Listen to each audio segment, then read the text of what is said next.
할렐루야, 여호와 하나님께 찬양드립니다. 거룩한 날 성전에 오신 여러분, 성전을 향하여 예배드리는 여러분, 주님의 이름으로 환영합니다. 옷깃을 여비고 마음을 동이고 신령과 진정으로 하나님께 예배드리기를 원합니다. 찬양하며 하나님께 나아가겠습니다.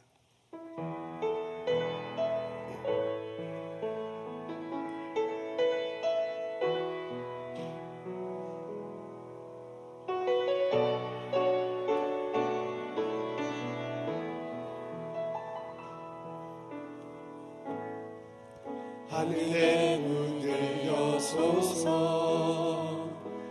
이곳을 주목하소서. 주를 향한 노래가 꺼지지 않으니 하늘을 열고 보소서. 이곳에 임재하소서. 주님을 기다립니다. 기도의 향기가 하늘에 닿으니 주여 임재하여 주소서. 이곳에 오셔서 이곳에 앉으소서. 이곳에서 드리는 예배를 받으소서. 주님의 이름만이, 오직 주의 이름만 이곳에 있습니다.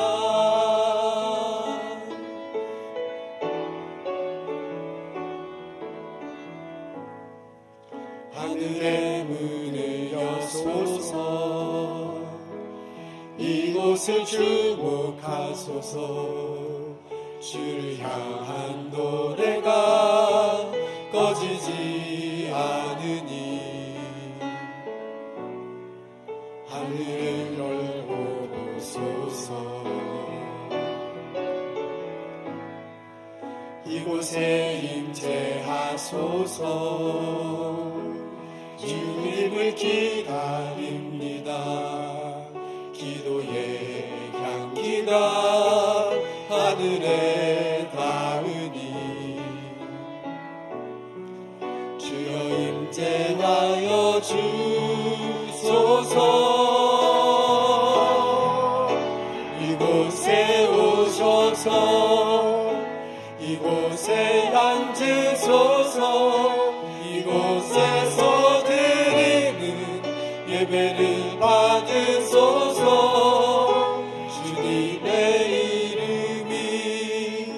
주님의 이름만이, 오직 주의 이름만 이곳에 있습니다.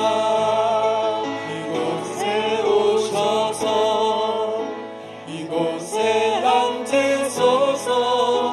이곳에서 드리는 예배를 받으소서.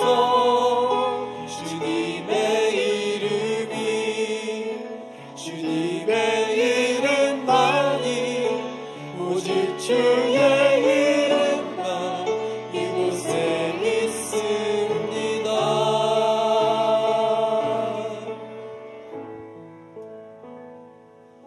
사도신경으로 신앙 고백하시겠습니다. 전능하사 천지를 만드신 하나님 아버지를 내가 믿사오며 그의 외아들 우리 주 예수 그리스도를 믿사오니 이는 성령으로 잉태하사 동정녀 마리아에게 나시고 본디오 빌라도에게 고난을 받으사 십자가에 못 박혀 죽으시고 장사한 지 사흘 만에 죽은 자 가운데서 다시 살아나시며 하늘에 오르사 전능하신 하나님 우편한 자 계시다가 저리로서 산자와 죽은 자를 심판하러 오시리라.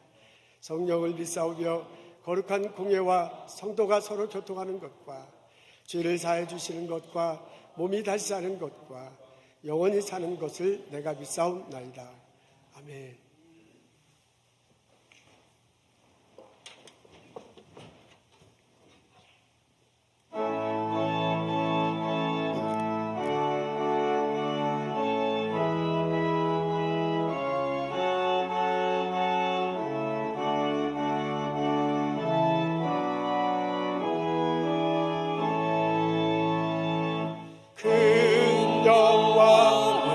오신 주 이곳에 오셔서 이 모인 자들로 주 백성 삼으사 그 중에 항상 계시고 그 중에 항상 계시고 그 영광 나타내소서.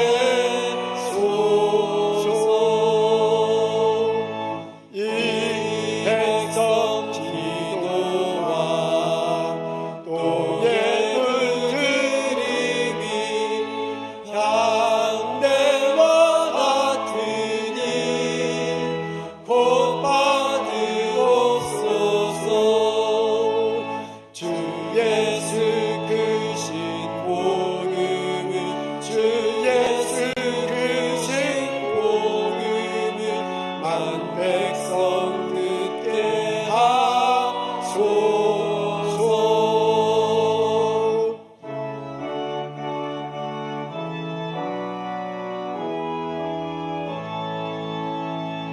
주 있는 만민이 참 진리 지키며 예 성도들같이 주 찬송하다가 요 천국 보좌 앞에서 저 천국 보좌 앞에서 늘 찬송하게 하소서. 아멘.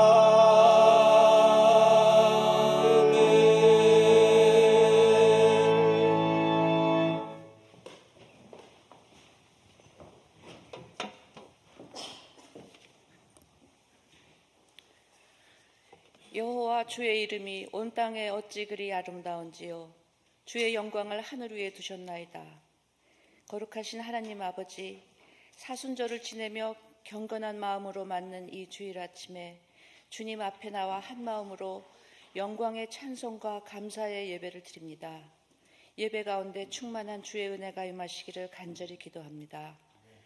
우리의 죄로 십자가의 고난을 당하신 주님의 사랑을 생각하며 날마다 주님의 말씀을 묵상합니다. 부족하고 연약하여 온전치 못한 우리는 늘 생각과 말과 행위로 부끄러운 죄의 모습임을 이 시간 고백하고 회개합니다. 사랑과 자비의 주님, 저희로 하여 날마다 주의 말씀으로 새롭게 하사 우리의 눈이 늘 주님을 바라보게 하시고 주님의 음성에 귀 기울이게 해 주옵시고 주님의 선한 에너지로 충만하게 해주사 주님 안에서 주시는 평강과 자유함을 누리게 해 주옵소서. 하나님의 사랑이 견고하게 나를 붙드사 오로지 십자가 복음의 진리를 깨닫게 해 주옵소서. 주님의 선하신 능력으로 세상의 시험에 들지 않는 용기와 의로움을 주사 우리가 어느 곳에 있던 하나님의 선한 계획을 따라 저희가 세상의 빛과 소금이 되는 주님의 도구로 써주시기를 성령님께 간구합니다. 우리 성령교회 목사님, 전도사님들, 여성교회와 유스그룹, 가브리엘 성가대, 각 속회와 성경공부 모임, 또 모든 지체에게 하나님의 선한 능력과 존귀를 더해 주시어 거룩한 마음으로 모든 일을 행하게 주관하여 주시고 우리 중 몸이 아픈 자, 마음이 상한 자들을 주님의 선하심과 사랑으로 위로하고 회복시켜 주시기를 간절히 기도드리옵니다. 주께서 기뻐하시는 아름다운 교회, 하나님의 영광과 찬송이 되는 주님의 성요한 교회가 되게 축복하여 주심을 굳게 믿습니다. 사랑의 주님, 우리들 각 가정이 주님의 축복을 받아 감사 찬송 넘치게 해주시니 오로지 매일이 주님의 은혜입니다. 주님을 사랑합니다. 우리를 위하여 십자가의 보혈을 흘리신 예수 그리스도의 이름으로 기도드립니다. 아멘.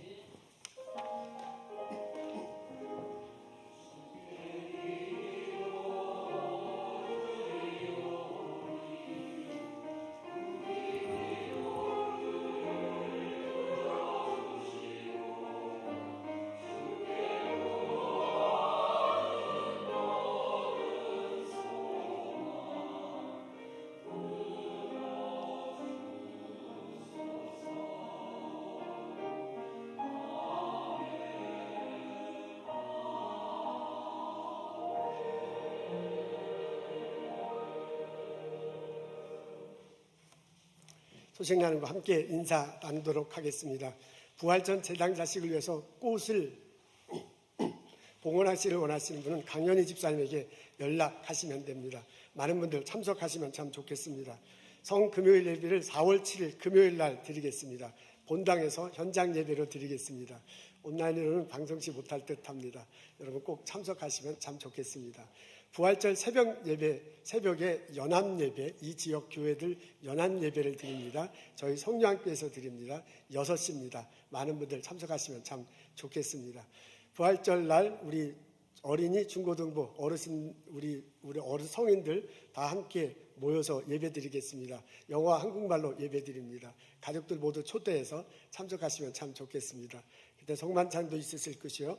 원하시는 분들에게 세례도 또한 베풀도록 하겠습니다. 많은 분들 참석하시면 참 좋겠습니다. 여러분 만나서 반갑습니다. 오늘 교회에서 뵈서 참 고맙습니다. 우리 일어나셔서 함께 인사 나누도록 하겠습니다. 어서 오십시오. 축복합니다. 만나서 반갑습니다.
감사합니다. 하나님 기쁘시게 받으셨을 믿습니다. 우리에게 큰 은혜가 됐습니다.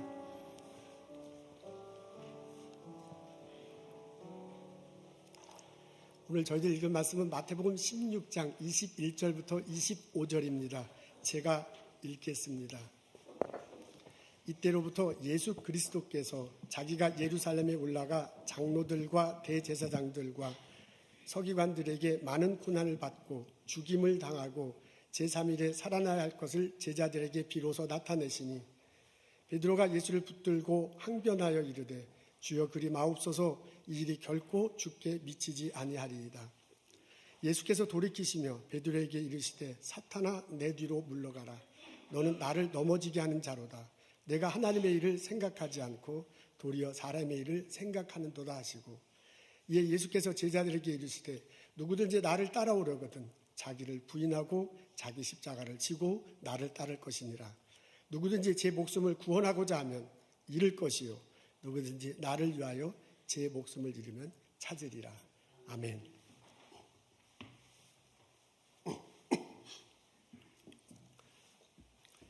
가이사라 빌립보는 갈릴리호수 북쪽에 있는 조그만 타운입니다. 뒤쪽에 헬몬산이 위치해 있어요. 이 산이 꽤 높습니다. 그래서 늦가을부터 초여름까지 눈이 항상 덮여 있습니다. 이 눈이 녹으면서 산 속으로 흘러 들어가고요. 나중에 산 밑에서 솟아 나와요. 그래서 샘터가 되기도 하고 그리고 시내가 되어 흘러가기도 합니다. 이 물이 굉장히 맑습니다. 흘러 갈릴리 호수로 들어갑니다. 이 물 때문에 그 주변은 나무가 상당히 많고 울창합니다. 여기가 이스라엘에 맞아 하늘 정도로 아주 그 나무가 많이 있습니다. 뒤에는 헬몬산, 눈 덮인 헬론산이 있고요. 주변에는 수림이 나무가 가득하네요. 맑은 물이 흘러서 가이사라 빌립보 지역은 상당히 아름답습니다. 어느 날 예수님이 이 지역을 제자들과 함께 방문해요. 제자들에게 묻잖아요. 너희는 나를 누구라고 하느냐? 베드로가 나섭니다. 주는 그리스도입니다. 하나님의 아들이십니다. 이 말씀을 듣고 예수님께서 베드로에게 말해주세요. 내가 예루살렘으로 가서 거기서 고난을 받을 것이다. 십자가에 달려 죽을 것이다. 그리고 3일 만에 부활하게 될 것입니다. 이 말을 듣고 베드로가 깜짝 놀라면서 나섭니다. 예수님, 어떻게 그런 일이 있을 수 있습니까? 있어서는 안 될 것입니다. 내가 예수님을 보호하겠습니다. 라는 식으로 대답을 해요. 예수님이 혼내시잖아요. 베드로야, 너는 하나님의 일을 생각하지 않고 사람의 일만 생각하는구나. 그러면서 예수님께서 하신 말씀이 24절과 25절에 적혀 있습니다. 우리 앞에 있거든요. 우리 다 같이 한 목소리로 읽겠습니다. 시작. 누구든지 나를 따라오려거든 자기를 부인하고 자기 십자가를 지고 나를 따를 것이니라. 누구든지 나를 위하여 제 목숨을 잃으면 찾으리라. 여기 보면 세 단어가 눈에 들어옵니다. 자기 부인, 자기 십자가, 제 목숨이라고 했으니까 풀어서 하면 자기 목숨이죠. 자기 십자가, 자기 부인, 자기 목숨이라는 세 글자가 우리 눈에 들어옵니다. 예수님께서 베드로를 통해서 우리들에게 알려주십니다. 예수를 따르려고 한 사람은 자기 십자가를 지고 따라야 할 것이라고 말하십니다. 예수님께서 이 땅에 오셨습니다. 인간의 몸을 얻고 오셨죠. 재판을 받으시고 십자가를 지셨네요. 십자가에 달려 돌아가 피 흘리셨습니다. 피 흘려 돌아가셨습니다. 이렇게 해서 우리 인간들에게 예수를 믿는 누구든지에게 구원의 길을 열어 주셨습니다. 예수님께서 이 땅에 와서 하신 일입니다.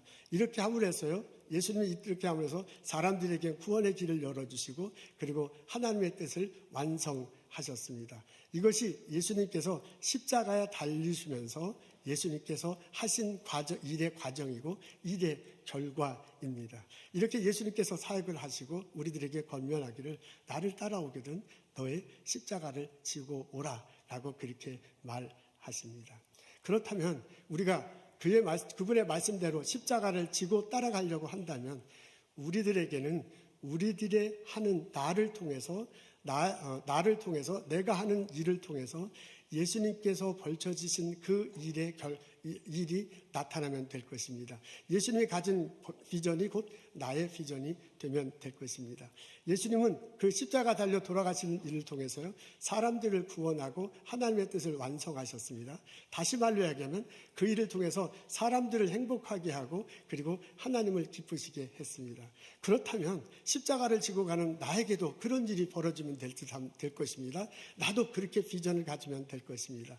내가 하는 일을 통해서 사람들이 행복하고 하나님이 기뻐하시는 과정, 일의 결과가 나타나는 것입니다. 하나님은 그러기 위해서 나를 생명을 주셨다. 하나님은 그래서 나에게 은사를 주시고 어떤 일에 대한 열정을 주시고 교육시키고 이 땅에 보내셨다라고 그렇게 고백하는 것입니다. 하나님께서 나를 이곳에 보스턴에 이민 1세대로 와서 살게 하고요, 어떤 일을 하게 하고 사람들과 더불어 살아가도록 이렇게 해 주셨습니다. 이런 과정을 통해서 이렇게 내가 내 일을 이런 식으로 바라보고요, 이렇게 내 일을 하는 과정을 통해서 이렇게 내 일을 하는 결과를 통해서 사람들이 행복해지고 그리고 하나님께서 기뻐하시는 일이 벌어지기를 원하신다라고 고백하면서 내가 내 일을 하는 것입니다. 목수 세 사람이 일을 하고 있습니다. 한 사람은 내가 이 목수로 하면서 집을 지으면서 내가 내 가정을 부양하겠다라는 생각을 가지고 집을 짓습니다. 근데 또 다른 사람은 내가 이 집을 지음으로써 내 가정을 여기서 나는 돈으로 내 가정을 부양하는데 그것뿐만 아니라 이 집에 살 사람들이 얼마나 행복하게 살까라는 생각을 가지고 그 사람이 편리하도록 행복하게 살도록 집을 짓는 마음으로 집을 짓습니다. 또 다른 사람은요, 내가 이 집을 지음으로써 내가 이제 돈을 벌어서 내 가족을 부양할 뿐만 아니라 이 집에 사는 사람이 행복하고 편리하게 살았으면 좋겠다라는 생각을 가지고 집을 짓습니다. 그러면서 또한 내가 이렇게 집을 짓는 것은 하나님께서 내게 은사를 주셨기 때문이다. 내가 이 은사를 통해서 집을 짓고 사람들을 행복하게 해서 이 사회를 하나님 보시기에 기쁘게 만들고 있는 중이다라는 생각을 가지고 집을 짓는 사람도 있습니다. 여러분, 세 번째 목수의 태도, 세 번째 목수의 마음가짐, 세 번째 목수가 그리는 것, 그게 바로 하나님의 일을 하는 사람입니다. 그게 바로 오늘날 우리들이 십자가를 지고 가는 일로 해석할 수 있습니다. 여러분, 자기 십자가를 지고 예수님께서 오라고 하셨는데 그 십자가를 지는 것은 여러 가지 방향으로 해석할 수 있습니다. 그런데 또한 한편으로는 지금 여기서 하나님의 일을 사람의 일 이렇게 말씀하셨으니까 나의 일도 이렇게 확장하면서 이런 식으로 해석하고 받아들일 수도 있습니다. 내게 맡겨진 일, 그 일이 하나님께서 주신 일이다. 이 일을 통해서 사람들을 행복하게 하고 이 일을 통해서 하나님을 기쁘게 하신다라는 마음가짐으로 신앙생활 할 때, 내게 맡겨진 일을 할 때 그것은 곧 십자가를 지면서 살아가는 것입니다. 예수님은 베드로를 통해서 우리들에게 권면합니다. 너희들이 나를 따라오거든 자기 십자가를 지고 오거라. 두 번째, 예수님께서 베드로를 통해서 우리들에게 권면하기를 자기를 부인해야 될 것이라고 말합니다. 자기를 부인하고 자기 십자가를 지고 나를 따라오라고 그렇게 말합니다. 예수님이 십자가를 지겠다고 제자들에게 말하고 결심했지만 예수님도 좀 주저주저한 그런 경우가 있었습니다. 겟세마네 동산에서 기도할 때 그러잖아요. 베드로와 다른 두 제자들과 함께 겟세마네 동산에 오르십니다. 그러면서 제자들에게 얘기를 하는데 우리식으로 얘기하면 내가 너무 고민이 돼서 죽을 것 같다라고 그렇게 말해요. 그래서 너희들도 여기서 깨어서 나를 위해서 기도해 주시면 죽으면 얼마나 좋겠느냐라고 그렇게 권면합니다. 그리고 예수님이 조금 떨어진 곳에서 기도하는데 그 기도의 내용이 뭔지 알지요?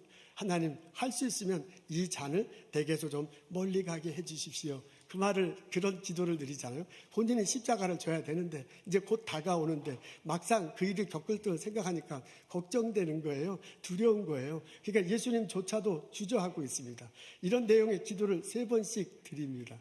마지막에는 내 뜻대로 하지 마시고 하나님 뜻대로 하옵소서라고 하기는 했지만은, 그리고 십자가를 지긴 지셨지만은 그 전에 예수님도 주저주저 하셨습니다. 내가 과연 이것을 꼭 지어만 할까라는 생각으로 고민해서 죽을 것 같다라는 그런 생각을 그런 생각도 하셨습니다. 그렇지만 그런 자기를 낮추고서 마음을 가다듬고 하나님 뜻에 순종하게 됐습니다. 그 예수님이 우리들에게 권면해 너희들 자신을 부인하고 자기 십자가를 지며 와야 할 것이다. 사실 우리들이 나를 부인하기는 참 쉽지 않습니다. 그것은 내 마음속에 깊은 곳에 욕망이 사로잡고 있기 때문에 그렇습니다. 내 것을 꼭 챙기고 뺏기고 싶지 않은 욕심, 내 것을 챙기고 내 것을 가지려고 하다 보니까 남의 것을 빼앗아도 결코 남의 것을 빼앗으려고 하는 그런 갈망 같은 것들이 우리들에게 있습니다. 우리는 사람이면서 우리는 동물이잖아요. 우리 밑바탕 가장 밑바탕에 기본적으로 세팅된 것이 바로 이런 욕망입니다. 이런 욕망 때문에 나를 부인하기는 참으로 쉽지 않습니다. 우리는 이 욕망의 대부분의 사람들은 어떤 사람들은 그 욕망을 그냥 가감없이 자기 끌리는 대로 욕망대로 살아가는 사람이 있습니다. 그런 사람은 자기 일에만 관심을 갖는 거죠. 자기가 잘 먹고 잘 살면 되는 거야. 다른 사람이 피해를 보고 다른 사람이 어려운 건 아무 상관이 없어. 내 가족, 내가 하는 일만, 자기 일만 잘 되면 된다라는 사고방식을 가지고 살아갑니다. 이래서는 참 곤란하잖아요. 자기 일만 점두하고 남은 전혀 신경 쓰지 않고 살아간다는 것은 이 세상을 살아가는데 그게 좋은 태도가 아닙니다. 그런데 우리 중에 어떤 분들은 그래도 자기 일을 넘어서서 다른 이웃들과 사람의 일, 다른 사람의 일에 관심을 두면서 살아가는 사람이 있습니다. 자신을 돌볼 뿐만 아니라 이웃도 돌봐, 나를 돌볼 뿐만 아니라 나와 같이 일하는 동료들도 돌봐요. 그래서 나와 너가 우리가 서로 더불어서 잘 살아가는 세상을 꿈꿉니다. 그러니까 그런 사람들이 있기 때문에 그래도 이 세상이 살만한 세상입니다. 근데 예수님께서 요구하는 건 그 정도가 아니잖아요. 내 일만 신경 쓰는 게 아니라 내 일도 하고 다른 사람의 일을 신경 쓰는 것도 좋지만 그것만이 아니야. 예수님은 그 넘어서 하나님의 일을 해야 한다고 우리들에게 요청하고 있습니다. 하나님께서 내게 주신 비전이 있어요. 하나님께서 그 비전을 이루기 위해서 하나님의 마음가짐을 가지고 하나님의 태도를 가지고 내 일을 하도록 그렇게 하나님께서 요청하고 있습니다. 자기 일만 해서는 곤란하다. 남의 일에, 다른 사람의 일에 대해서 관심을 갖고 도와주는 것 바람직하지만 그것만 가지고는 부족하다. 하나님의 이름으로 남들을 위해서 도와주고 협력하며 살아가려고 우리들에게 요청하고 있습니다. 여러분, 예수님이 우리들에게 권면하고 있습니다. 자기를 부인하고 자신의 십자가를 지고 나를 따르거라. 세 번째, 예수님께서 자기 목숨을 잃어야 된다라고 그렇게 말하고 있습니다. 예수님께서 십자가에 달려 돌아가셨습니다. 그 십자가의 피를 흘림을 통해서 우리의 죄를 용서하셨습니다. 그렇게 하심을 통해서 하나님의 뜻을 완성하셨습니다.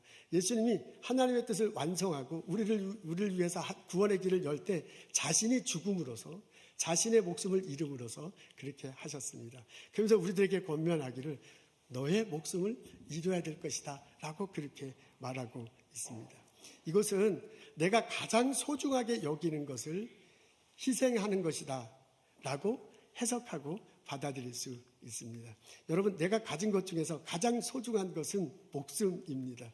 내가 목숨이 있기 때문에 내가 지금 가지고 있는 것들이 내게 의미가 있습니다. 나는 교육받았습니다. 나는 사람들과 네트워크가 있습니다. 내 능력이 있습니다. 내가 하는 업적이 있습니다. 나의 가족들이 있고 내 자녀들이 얼마나 지금 잘 자라고 공부하고 장성해서 살고 있어요. 내가 소유하고 누리고 있는 게 상당히 많아요. 근데 그게 내가 목숨이 끊어진다면, 내가 이 세상에 산다면 아무 의미가 없어요. 나에게는 아무 의미 없어요. 내가 목숨이 붙어 있어야 그 모든 것들이 내게 의미가 있습니다. 이렇다고 보면 내가 가진 것 중에 가장 소중한 것은 내 목숨이에요. 그 가장 소중한 것을 잃어야 된다. 잃어야 한다고 예수님께서 말씀하고 계십니다. 그러니까 목숨을 내놓는 거예요. 예수님 죽은 것처럼 나도 죽는 거거든요. 그러니까 나도 죽어야 된다라고 그렇게 해석하기는 참 쉽지 않죠. 보선에 살아가는 우리들이 어떻게 실천할 수 있을까를 염두에 두고 해석한다면 그 내가 죽는 것은 우리식으로 표현하면 내가 희생하는 거예요. 목숨이 내게 가장 중요한 것이니까 그 가장 중요한 것을 잃는다는 것은 내게 가장 소중하게 여기는 것을 희생하는 것이다 라고 그렇게 해석하고 받아들일 수 있다, 그런 얘기입니다. 내가 희생하는 거예요. 내가 십자가를 지고 갈 때 하나님의 일을 생각하고 내게 가진 것을 희생하는 거죠. 그것을 좀 더 풀어서 얘기하면 헌신하는 거죠. 우리 기독교적으로 얘기하면 그걸 좀 더 풀어서 얘기하면 내가 양보하는 거죠. 내가 섬기는 거죠. 그런 태도로 살아가야 할 것이라고 예수님께서 가르치고 있습니다.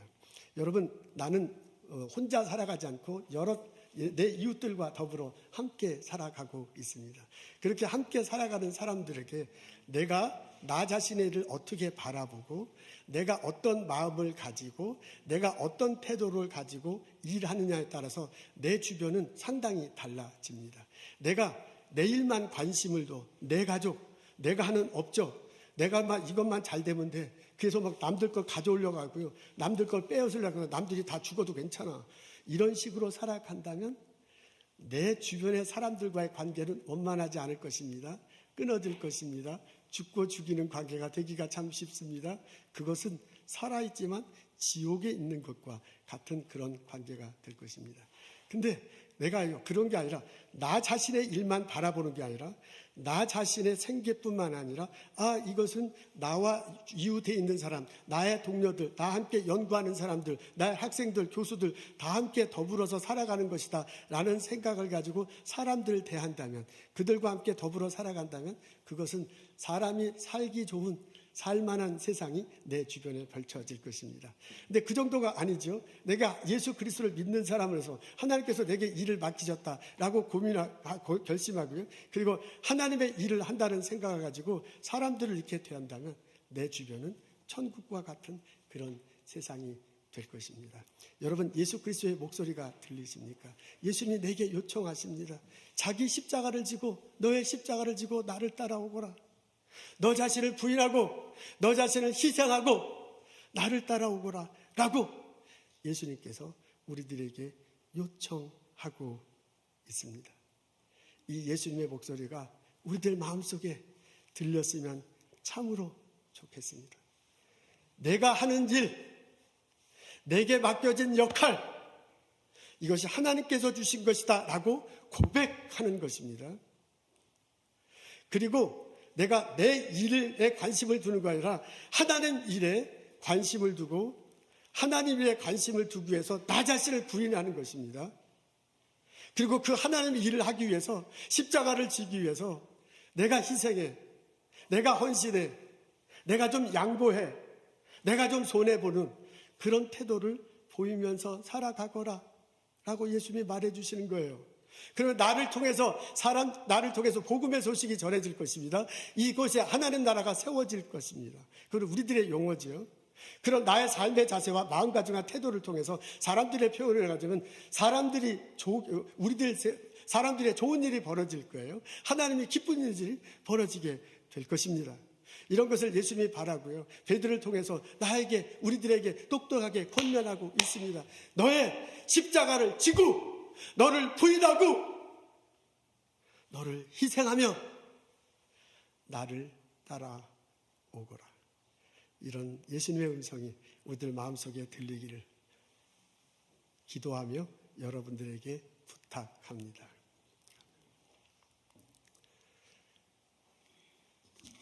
지금 우리들은 사순절을 지나고 있습니다. 십자가 다시고 부활하신 예수님을 기억하고 나의 삶을 뒤돌아보는 기간입니다. 우리에게는 여러 가지 일이 맡겨져 있습니다. 여러 가지 역할이 우리들에게는 있습니다. 우리는 가정을 형성하고 있어요. 그 가정의 한 일원으로서의 나의 역할이 있습니다. 남편이고 아내이기도 하고 자녀이기도 하고요. 내가 아버지이기도 엄마이기도 합니다. 그런 그 가정의 역할로서 나의 몫이 있어. 아버지로서 내가 해야 할 몫이 나에게는 있습니다. 여러분, 우리는 이웃들과 더불어 살아가고 있습니다. 이웃들과 함께 이 세상을 살아가며 사회를 이루면서 살아가고 있는데, 그 사회의 구성원으로서 내가 해야 할 사회적 의무가 있습니다. 여러분, 우리는 직장을 가지고 있습니다. 스몰 비즈니스를 운영하기도 하고요. 이제 스몰 비즈니스를 운영하기도 하고요. 학교에서 학생들을 가르치기도 하고, 연구소에서 연구하기도 합니다. 직장에서 일을 하기도 합니다. 그런 내게 맡겨진 역할이 있고 그것을 하게 할 책임이 나에게 있습니다. 우리는 신앙생활 하고 있습니다. 교회에 왔을 때 직분이 있네요. 그 직분을 받으면서 내게 해야 할, 봉사해야 할 역할들이 있습니다. 그런 것들을 다 이렇게 뭉뚱그려서 하면 일이거든요. 그 일을 내가 어떻게 바라보느냐, 그 일을 할 때 내 마음가짐이 어떠냐, 그 일을 할 때 내가 어떤 태도로 하느냐라는 것을 스스로 질문해 볼 수 있으면 참 좋겠습니다. 내게 맡겨진 일, 그 일을 나 자신만의 일로 생각하면서 일합니까? 아니면 그 일을 수행함을 통해서 이 일이 사람들의 일이다, 인간의 일이다 라고 생각하면서 일합니까? 아니면 이 일이 하나님이 내게 맡겨주신 하나님의 일이다 라고 생각하면서 일을 하고 계십니까? 내가 그 일을 할 때 그 마음가짐이 나만을 생각하면서 합니까? 아니면 다른 사람들과 더불어서 산다고 생각합니까? 하나님의 일을 한다는 마음가짐으로 일을 합니까? 내가 그 역할을 수행할 때 희생하는가, 헌신하는가, 봉사하는가, 나누는가, 나 자신을 뒤돌아보는 그런 시간이 됐으면 참 좋겠습니다. 십자가를 진다는 것은 쉽지 않습니다. 제가 이 말씀을 준비하면서도 저도 많이 마음이 힘들었습니다. 내가 십자가를 지고 산다는 것이 그렇게 쉽지 않기 때문에 그렇습니다. 제가 십자가를 져야 된다라고 이렇게 선포하는 것도 참 어렵습니다. 저는 이렇게 말씀 전하면서 여러분 얼굴 표정을 다 보거든요. 얼굴이 지금 다 이렇게 굳어 있어.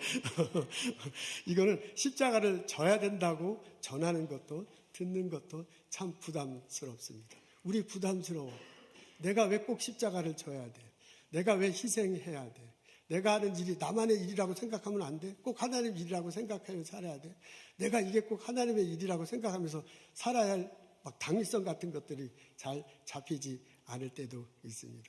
그래서요, 좀 우왕좌왕해. 어떨 땐 하나님의 일이라고 생각하는데, 어떨 땐 사람의 일이라고 생각하고, 그럭저럭 하다가, 어떨 땐 내 일만 생각하지, 하나님 뜻하고는 아무 상관없이 나만 잘 먹고 잘 사면 생각한다. 라는 생각으로 살아갈 수도 있습니다. 그래도 괜찮습니다. 사실 엄밀히 말하면 저도 또한 그렇기 때문에 그렇습니다. 이렇게 선포하면서도요, 마음속에 힘이 되고 위안이 되는 것은 베드로가 있기 때문에 그래요. 베드로도 그 음성을 들을 때, 처음 예수님의 가르침을 받을 때 이 사람 얼른 대답은 하지 못했을 듯합니다. 나중에 예수님 잡혀 돌아가실 때 자기는 모른다고 하잖아요. 나중에 예수님 십자가에 맞춰 돌아가실 때 자기는 도망갔어요. 베드로는 그런 사람입니다. 나중에야 신앙의 철이 들어, 나중에 성령에 붙들려서 내게 맡겨진 일이 하나님께서 맡겨진 일이구나. 이 일을 통해서 복음이 전해지고 예수 믿는 사람들이 구원을 얻어지는구나. 이 땅에 하나님 나라가 펼쳐지는구나 하는 비전을, 그 믿음을, 비전을 나중에 저야 갖게 됐어요. 우리식으로 얘기하면 내게 맡겨진 일을 통해서 이 사회가 하나님 보시기에 아름다운 세상이 되고 사람들에게 좋은 일이 벌어지게 하는 거예요. 이게 우리식으로 표현하자면요, 그걸 나중에서 알게 되고 그 일을 수행하게 됩니다. 내게 맡겨진 일이 하나님께서 주신 일이구나. 내가 하나님의 일을 먼저 해야 되겠구나. 내가 하나님 이름으로 희생하면서 살아가겠구나 하고 결심하며 베드로가 삶을 보냅니다. 들리는 말에 의하면, 전하는 말에 의하면 베드로가 나중에 거꾸로 매달려 십자가에서 돌아가셨다고 합니다. 우리 우왕좌왕할 수 있습니다.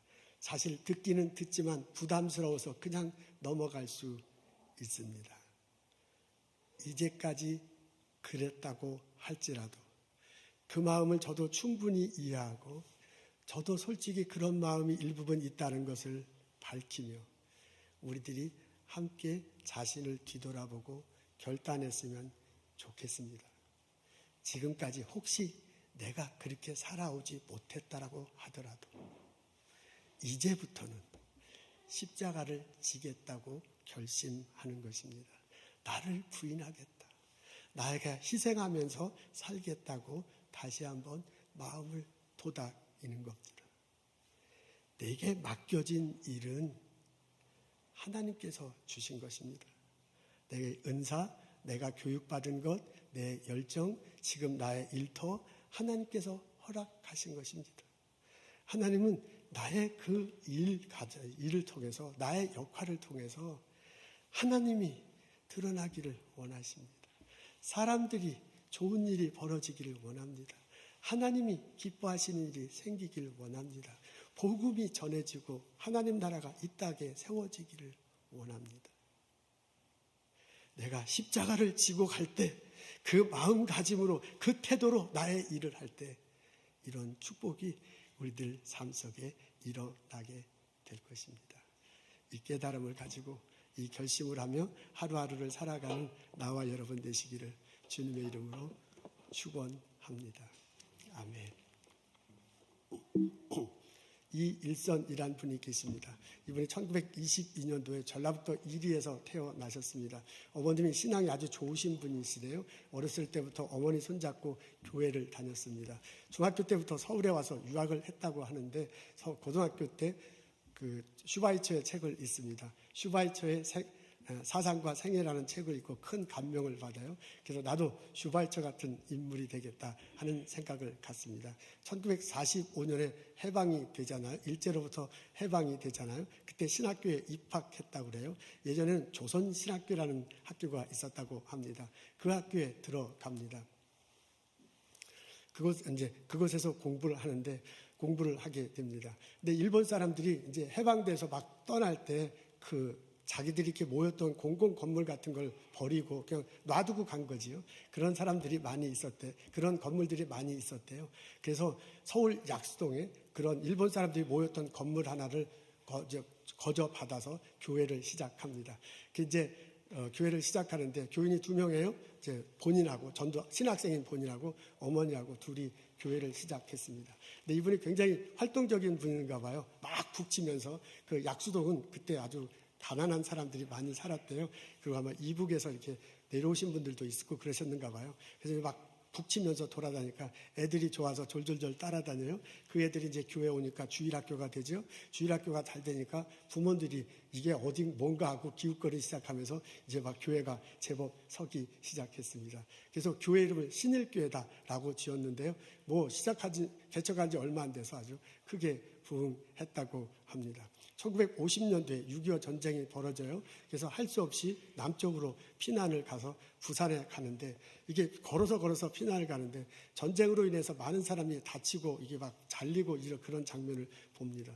그리고 그전에도 알고 있었지만은 피난을 시골길로 가다 보니까 너무나 사는 게 힘들어요. 그리고 사람들고 병든 사람들이 참 많아.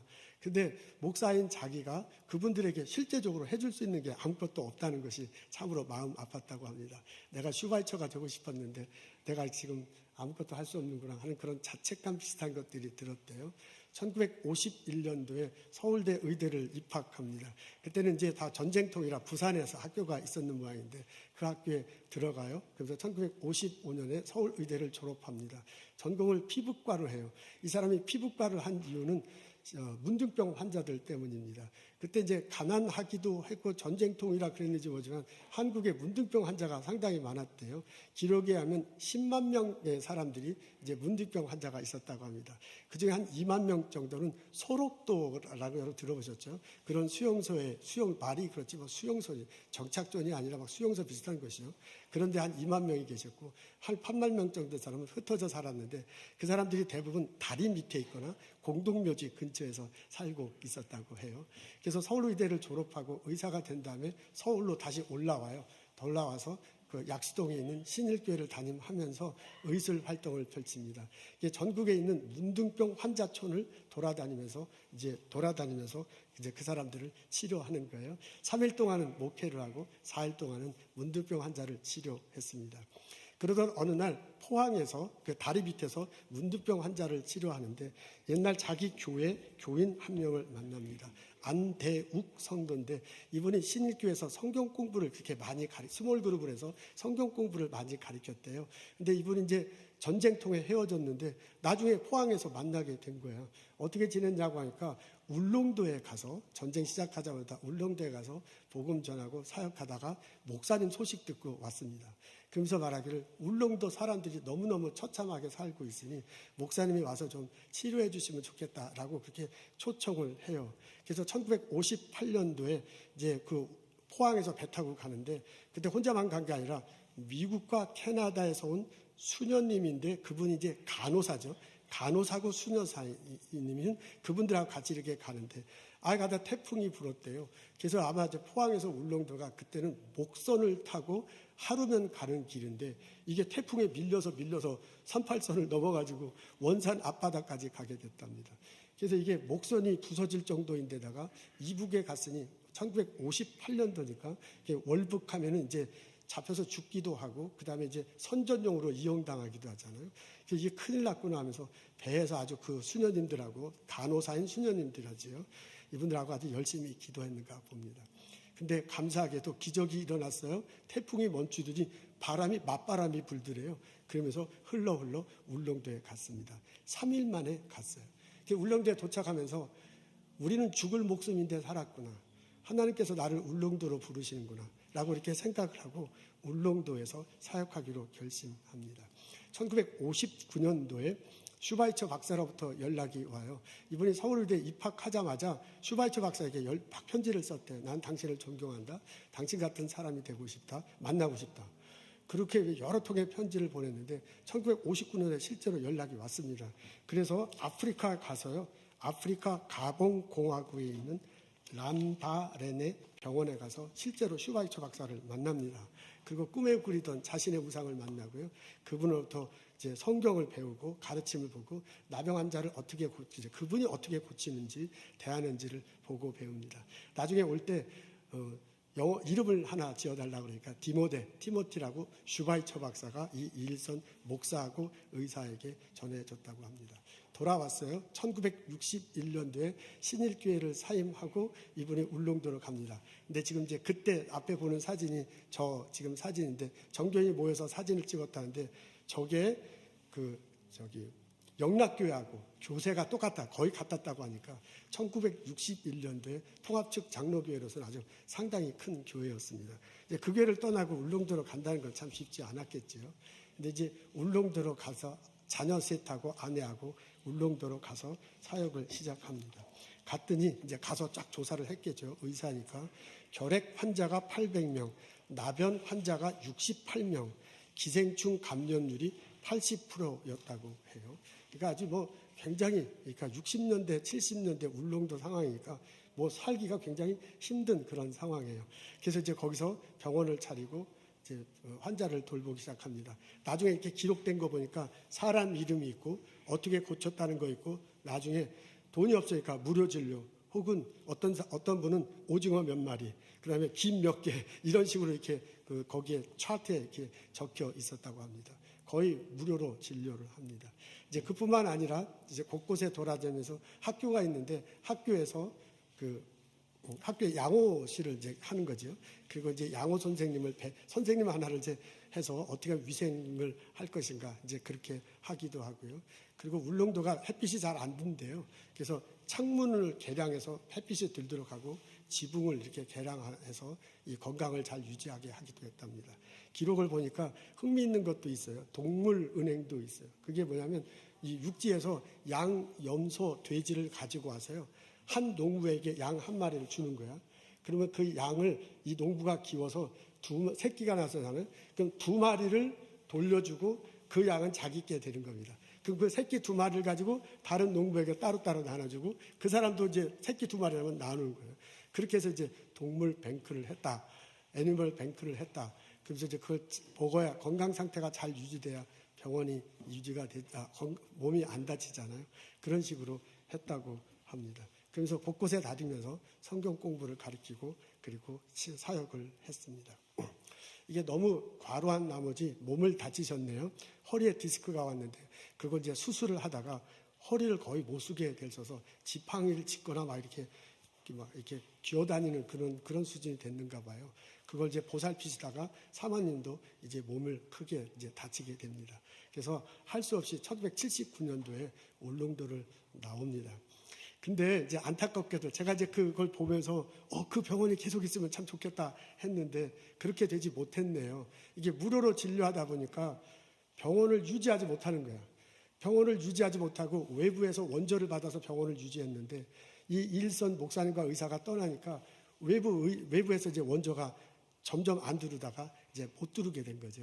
그래서 지금 병원 자리는 호텔로 됐더라고요. 사진이 이렇게 나오는데 지금 앞에 저게 보이는 게 슈바이처 박사하고 이일선 목사님이고요. 그 다음 사진은 잘 안 보이실 텐데 약간 흑백으로 되어 있는 게 그 병원이고 그 다음에 컬러로 된 게 똑같은 병원인데 지금은 호텔로 울릉 호텔로 바뀌었다고 합니다. 이분 일대기를 어떤 이제 일간지 신문 기자가 인터뷰하면서 그 제목을 이렇게 달아놨더라고요. 이렇게 달아놨다고 합니다. 내 등에는 십자가, 내 입에는 찬양을 라고 그렇게 적혀 있다고 합니다. 십자가를 지고 찬양하면서 평생을 살아왔던 분, 그분이 바로 이일선 목사님이고 의사 선생님이십니다. 오늘 우리들은 마태복음 16장의 말씀을 읽습니다. 예수님이 베드로를 통해서, 예수님이 우리 신앙의 선조를 통해서 나에게 권면하고 있습니다. 자기 십자가를 지며 나를 따라오거라. 기도하겠습니다. 하나님, 주님의 말씀 듣고 나 자신을 둘러보게 해주셔서 감사합니다.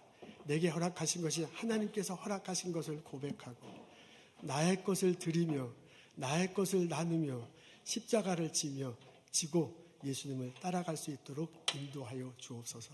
우리들의 일을 통해서 우리들의 삶을 통해서 복음이 전해지고 하나님 나라가 이 땅에 세워지게 하옵소서.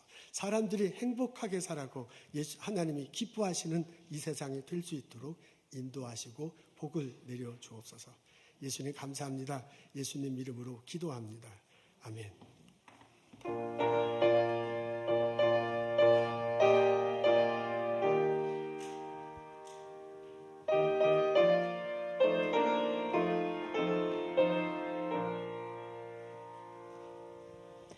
갈보리 산 위에 십자가 섰으니 주가 고난을 당한 표라.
주님 예비하실 나의 본영 집에 나를 부르실 그날에는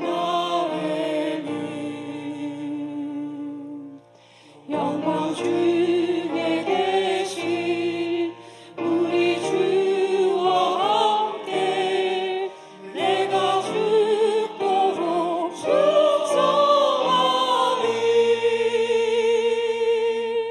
죄의 승리를 얻기까지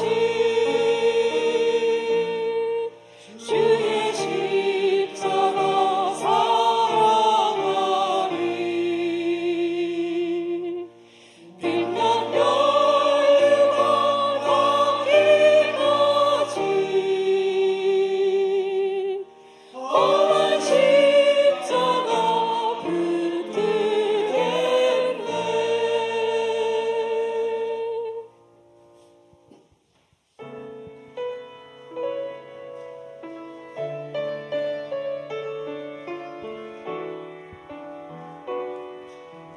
나의 삶에 예수의 흔적이 있으니 나는 오직 주님만 자랑하리라. 나의 삶에 예수의 흔적이 있으니 나는 오직 주님만 자랑하리라.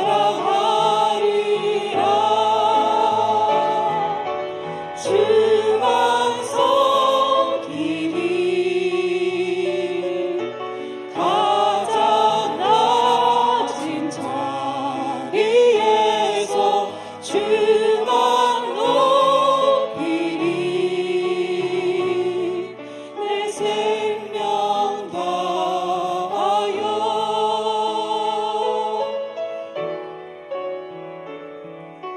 내 영혼에 예수의 생명이 있으니 나는 오직 주님만 증거하리라. 주만 섬기리. 가장 낮은 자리에서 주만 높이리. 내 생명 다하여 주만 섬기리. 가장 낮은 자리에서 주만 높이리. 내 생명 다하여 어린 양 찬양하리. 내 평생 그 하나로 충분해요. 어린 양 찬양하리. 내가 주의 임재 안에서 어린 양 찬양하리. 내 평생 그 하나로 충분해요. 어린 양 찬양하리. 내가 주의 임재 안에서.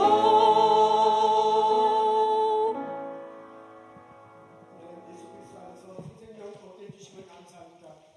예수님 안에서 나의 터를 새로 바라보며 내 마음가짐을 새로 하고 나의 삶의 태도를 새로 다짐할 수 있는 시간 주셔서 감사합니다. 하나님, 우리의 일터와 나의 삶 속에서 예수님이 드러나게 하옵소서. 이 땅에 하나님 보시기에 사람들에게 행복하고 하나님 보시기에 기쁜 일들이 날마다 벌어질 수 있도록 저희들 사용하여 주시옵소서. 하나님께서 많은 것들을 저희들에게 허락하셨습니다. 감사하며 거룩하게 구별하고 하나님께 예물 드리고 예배드립니다. 우리의 삶을 헌신하겠다고 결심하며 예물 드리고 예배드립니다. 하나님, 우리들이 드리는 예물과 우리의 헌신과 예배를 받아주시고 축복하여 주옵소서. 성부, 성자, 성령의 은혜와 축복과 보살핌이 오늘 예배드리고 돌아가는 우리들 모두에게 지금부터 영원토록 함께하시고